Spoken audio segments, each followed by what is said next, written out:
Oi, sejam bem-vindos a mais um vídeo. Meu nome é Ana Cláudia e hoje a gente vai conhecer o capítulo 27 de Gênesis, que fala: Isaac manda Esaú fazer-lhe um guisado. E eu tomei uma decisão aqui, eu não vou mais gravar a leitura do capítulo, porque a Bíblia, gente, tem muita palavra difícil, muita palavra complicada, que assim, até eu entendi de me ver lendo. Mas eu faço questão de ler, porque eu preciso ler para entender o capítulo e quando eu for pesquisar e passar aqui para vocês, eu saber perfeitamente que eu estou fazendo correto. Mas agora, para vocês conhecerem o capítulo, eu vou contar o capítulo inteiro para vocês, mas de uma forma clara, bem igual eu estava fazendo nos outros vídeos depois da leitura. Mas eu vou fazer isso no início e depois a gente questiona, porque esse é um dos capítulos que dá questionamento, muito, porque é um capítulo que você não compreende de imediato se você prestar atenção nele. E eu acho que assim vai ficar bem melhor. Então vamos lá entender a história do capítulo 27 de Gênesis.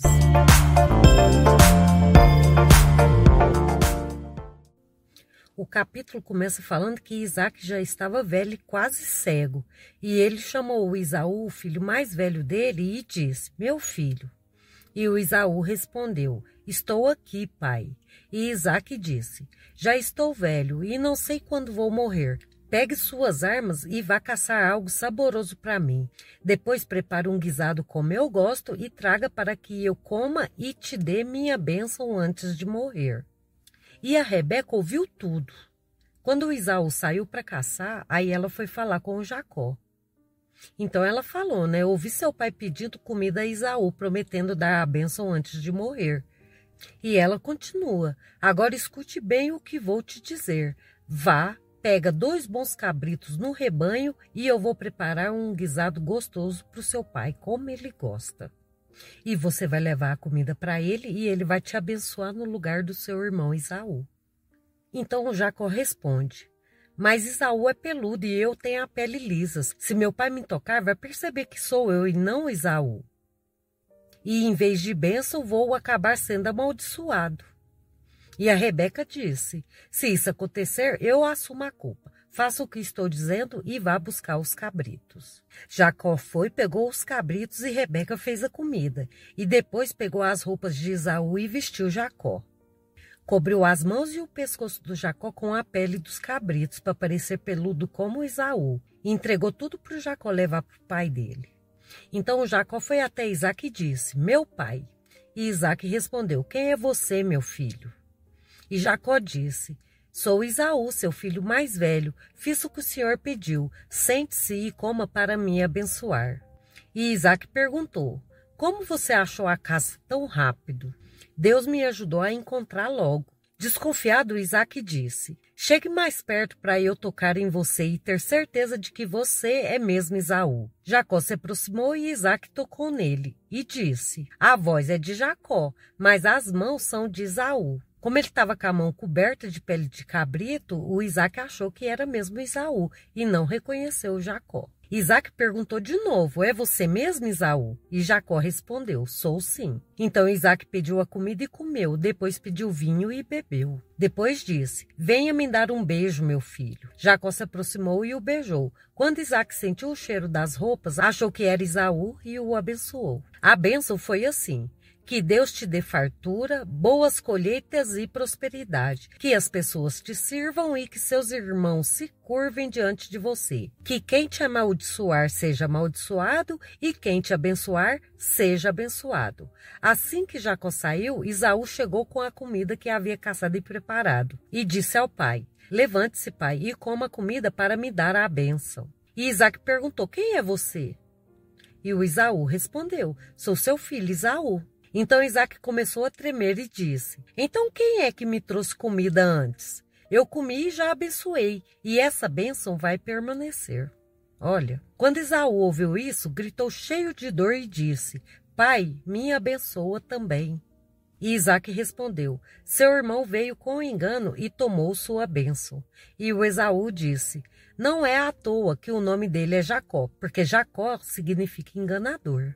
Ele já me enganou 2 vezes. Primeiro tirou meu direito de filho mais velho e agora pegou minha bênção." Você condena o Esaú? eu não condeno. Dá para saber a ira do Esaú, né? E pediu: o Senhor não tem nenhuma bênção para mim? E Isaque disse: eu já dei tudo a ele, poder sobre você, todos os bens e a bênção. Não me sobrou nada para te dar. Esaú chorou muito e pediu: pai, por favor, me abençoe também. Então Isaque disse: sua morada não será nas melhores terras. Você viverá longe do orvalho do céu, vai viver com dificuldades e terá que lutar. Vai servir seu irmão, mas um dia poderá se livrar disso. Esaú passou a odiar Jacó por isso e disse: quando meu pai morrer, vou matar Jacó. E a Rebeca ouviu isso e foi avisar para Jacó. E ela disse: fuja para a casa do meu irmão Labão, em Harã. Fique lá até Esaú se acalmar. Quando tudo passar, vou mandar alguém te buscar. Não quero perder vocês dois no mesmo dia. E a Rebeca foi lá no Isaque e falou: estou cansada da vida por causa das mulheres hetéias, que é as mulheres lá que o Esaú casou. Se Jacó também casar com uma delas, minha vida não vai mais fazer sentido. E o capítulo acaba aqui. Dá para ver que tem continuação, né? Mas o capítulo acaba aqui. E outra coisa, depois que eu terminei de contar a história, não dá uma indignaçãozinha? Porque quando a gente começa a ler a Bíblia, a gente lê para aprender algo. Aí você vê um capítulo desse e fica assim, hã? Com a atitude da Rebeca e do Jacó. Porque eu fiquei com dó do Esaú, porque ele não era uma pessoa má. Ele era só um humano comum, como eu, você, a maioria de nós. E por um tempo eu fiquei com esse nó na garganta. Falei, como Deus pode deixar algo tão injusto acontecer? E ainda dizer que é plano dele, né? Mas depois de muita conversa e reflexão, que olha que eu pesquisei, conversei muito, e eu entendi uma coisa que fez muito sentido para mim. Deus não rejeitou o Esaú como pessoa.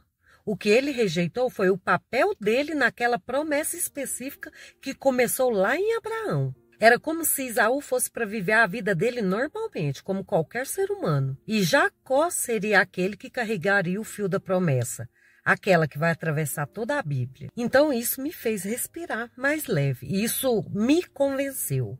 Porque, gente, Deus é justo sim. Mas ele vê o plano completo, enquanto a gente vê só um capítulo ali. E mesmo que a gente não entenda tudo na hora, Deus não deixa de ser bom. Ele só é maior do que nossa lógica. E você sentiu injustiça também nesse capítulo? Porque no capítulo não fala que o Esaú era mau. Assim, a gente entende até de quando ele nasceu até aqui, que ele era um bobão. Qualquer um passava a perna nele, né? Por causa de pouco. Mas aí a gente compreende, ele não faz parte da promessa. Quem faz parte da promessa é o Jacó. Isso já está escrito. Tanto que o Esaú peca, né? Peca entre aspas, igual ele casou com aquelas duas mulheres hititas lá. E o que? Aconteceu, casou. Se fosse como que é a palavra? Protagonista, né? Da promessa, isso não aconteceria. Tanto que você está vendo que está seguindo a linhagem, né? Então eu estou mais aliviada, eu compreendi perfeitamente o capítulo. O propósito do capítulo também eu entendi. Aquele sentimento de injustiça me passou, graças a Deus. E eu concluo esse capítulo aqui. Muito obrigada a todos. Um grande abraço e tchau, tchau.